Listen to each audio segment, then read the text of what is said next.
I'm Shivani Gupta. I'm obsessed with small to medium businesses growing. As business owners, we take so much risk and we want to make sure it's worth it. I believe one of the best presents you can give yourself as a business owner is to be able to learn how to scale your people, your profit, and your processes.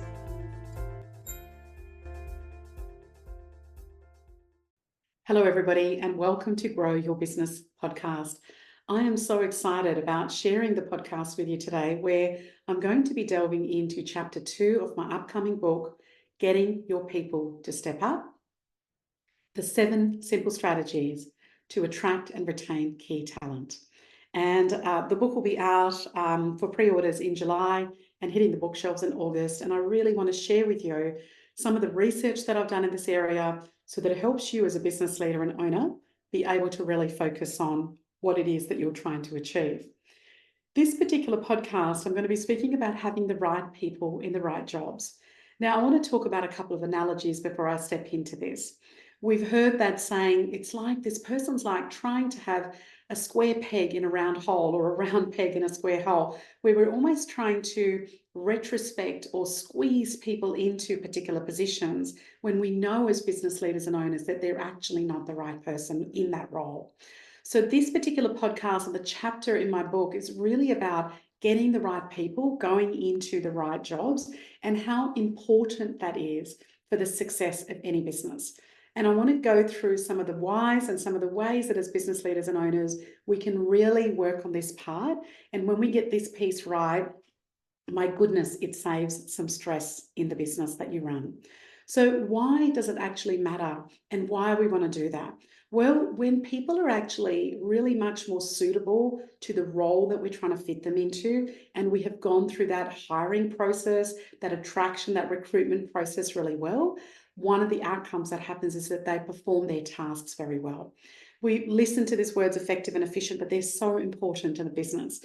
So one of the things that happens is their productivity as a result of it is higher. So the impact that it has is that projects and work is completed faster, the quality of work is improved. And as business leaders and owners, we all want that. We want our people to be able to get to the task faster, not be stressed, not let them affect their mental well-being. And we still want to be able to make sure, and that happens when we get the right people in the right jobs. So that's one of the reasons that it's so important. The other thing is, I don't know what type of business you run as a business leader and owner listening to this podcast, and also how do you measure your engagement of your people? Some people do a pulse survey every month, some do it a quarter, some do it once a year, or even once every couple of years. So why does this really matter? Why do we actually want to have our people engagement? Because again, when people are in the right roles, they're more likely to be engaged and motivated. I know that sounds so simple, but it's so true, because they feel like that they're good enough in terms of being able to do that role. They don't feel that they're kind of have that imposter syndrome of, oh my goodness, I don't even know how to do this. I've never had that experience to be able to do that. And when we get engaged people in our businesses, they're more committed, they're more enthusiastic, and they also contribute so much better to the workplace culture. And I'm going to do another podcast next in the week after to really look at how to actually utilize a model that I've developed in the recruitment process, but let me dive into that a little bit later. The other reason that you want to have right people in the right jobs is because of reduced turnover. Now, people will give me often when I'm speaking to them percentages. They'll say, oh, Shivani, it's great that our turnover is only, 9% or whatever. Other people, it's such a big pain point for them. Their turnover may be 30 or even 40%. So when we get the right people in that right job, it reduces the frustration. It reduces the dissatisfaction that people have, which then gets us lower turnover rates. And why are we interested in this as business owners and leaders? Well, there's a number of reasons, but the top 2 reasons are saved costs. It is such an expensive exercise when we've got people that are trained and are doing really well, and we put the wrong people in those roles. And I talk about this in the book in terms of some of the hidden costs that we don't even think about. And I've got a whole table in the book that looks at some of the breakdown of costs that you really need to look at to work out the true cost of that turnover, not the little bit of that, but the true cost of the turnover, which can be a lot. And we want to also make sure that there's continuity within that. The other thing that it does indirectly is that it really helps your staff morale and culture. When we get lots of turnover, people are going, why are these people leaving? What isn't right? And that also can really have a direct or an indirect impact on your staff morale. And there's so many other benefits of reducing the turnover when we have the right people in the right jobs. The other one is that when we've got the right people in the right jobs, people have opportunities to be more creative. When people are more creative, they're more innovative. So why do we want to do that as a business leader and owner is when we want to have new projects, new ideas coming into our business, we want to have new processes, or we want to even launch new products or services. Having the right people in the right job who've got that space for creativity, who can help us problem solve, gives us a bit of that competitive edge, whatever industry that you're in. So we want to be able to do that. The other thing that we see is when we have the right people in the right jobs, we improve the customer satisfaction. Our customers feel it, whether it's, again, a service or a product-based thing. And when we have high customer loyalty, we've got more positive word of mouth.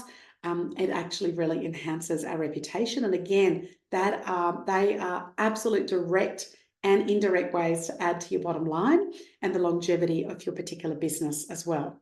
And when right people in the right jobs, we also start to sort of utilize their skills in terms of where else have they worked, what experience have they got. One of my questions always when I've hired people in my own business, and I say this to my business leaders and owners that I have an opportunity to work with, is when you've got people that you're bringing from different areas, look at some of their skills and talents. Ask them whether it's in an interview or ongoing process, what are some of the areas that they've already got some experience in? And then how can we utilize that in your business? How can we, utilize their talent or their experience more effectively so that actually really builds the capability of your business, and it also helps you achieve those business goals faster and better as well. When we have team dynamics, it's so important in cultures where sometimes somebody loves their role, but because of the team dynamics, they will often leave. In fact, the number one reason that people still globally leave their workplace is because of their direct relationship with their manager or supervisor. So when people are in roles that they love, that they feel comfortable in, that they know, doesn't have to know them inside out, but they know, then one of the things that happens is collaboration within the team is better because people are more harmonious, they're comfortable with who they are, and they then start to work on a more productive work environment. So people then start to work with other people with their strengths. I was running a workshop for a client yesterday. They've got about 30 people in their team, 31 to be exact. And when I was working with this particular client, one of the things that we worked on was that we looked at everybody's strengths and weaknesses. And this was across different teams. So there's 6 different teams within that team of 31 people. And so when we did that, one of the things that people realized is that, oh my goodness, this person in this other team has that strength. And the specific example I want to give you is that this person has said that their superpower was Excel spreadsheets, and they're really, really good with numbers. And the person on one of the opposite teams said that's one of their absolute weaknesses. And so they had a bit of a chat at morning tea in this workshop and talked about how they could collaborate. And again, because they are the right people in those right roles, they're now going to collaborate on the strengths and weaknesses because they don't feel like they have to prove anything. They feel like that they're already doing something there and they can actually really start to collaborate in there as well. The other thing that I've noticed with a number of clients that I've worked with is when we have the right people in the right roles and they're performing really well, one of the things that helps us do as business leaders and owners is work out their trajectory or working out a bit of a career plan for them in terms of how it is that we can utilize them better in that. And also we start to have some things around succession planning. Now, I've got a whole chapter in my book around succession planning, and I'll be going through that in a lot more detail because that is one of the gaps that we have in running businesses as business leaders and owners, is ensuring, and I've called that particular chapter A, B, and C, and I'll dive into that in upcoming weeks so that we can really look at how do we plan for our succession plan as well. And so one of the things I want to talk about is that it's so important when we want to plan our leadership future roles, but also how do we get the people to take on some more leadership abilities even if they're not officially in a leadership role, because that's the ideal. When people start to step up, getting your people to step up is really about how do we get people to have more accountability? How do we get them to really work on the strategy and implement the strategy that we have, develop knowledge, but also be able to share the knowledge. And I call that my ASK methodology, which is accountability, strategy, and knowledge.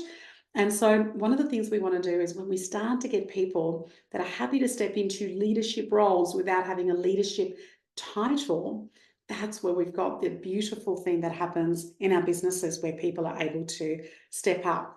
They become more agile, they become more adaptable, and they become a lot more strategic in terms of the fact that they know that these particular tasks are going to help them achieve that, and again, help them get to that bigger goal. So when we have the right people in the right roles, business leaders and owners can create such a more dynamic, they can create a more efficient and successful business. And one of the things you want to think about as a business leader and owner is, what practices, processes, culture, context and content do I want to shift and work on? Where are my weaknesses? Is it in attracting the right people, or is it in retaining the right people? And when it comes to specifically looking at getting the right people in the right jobs, both of those are really important. Sometimes when we're in a rush, and I've done this so many times, is that we compromise on some of the must skills and behaviors and attitudes that we need.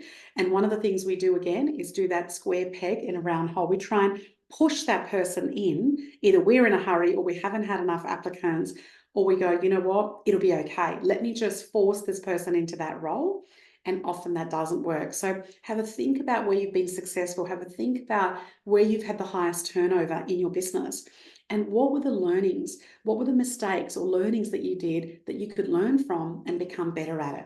And if it is in that I'm really good at hiring people, but for some reason we're not able to retain our people, so we've hired the right people for the right job, but we haven't been able to retain them, then ask the question, what is it happening in your culture? What is the relationship that you've got? How well trained your managers are to be able to make sure that they are able to retain your key talent? As I said, I'm going to be speaking about this a lot in upcoming podcasts. My why is to really help business leaders and owners transform using my ASK methodology.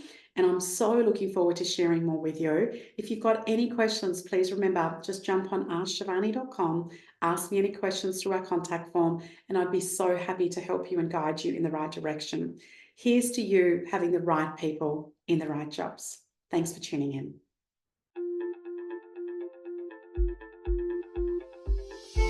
I'm Shivani Gupta, and you've been listening to the Grow Your Business podcast. I hope you got one idea that you can think about or perhaps even implement straight away in your business. Thank you for listening. Follow me on Facebook, Instagram, and LinkedIn under Ask Shivani.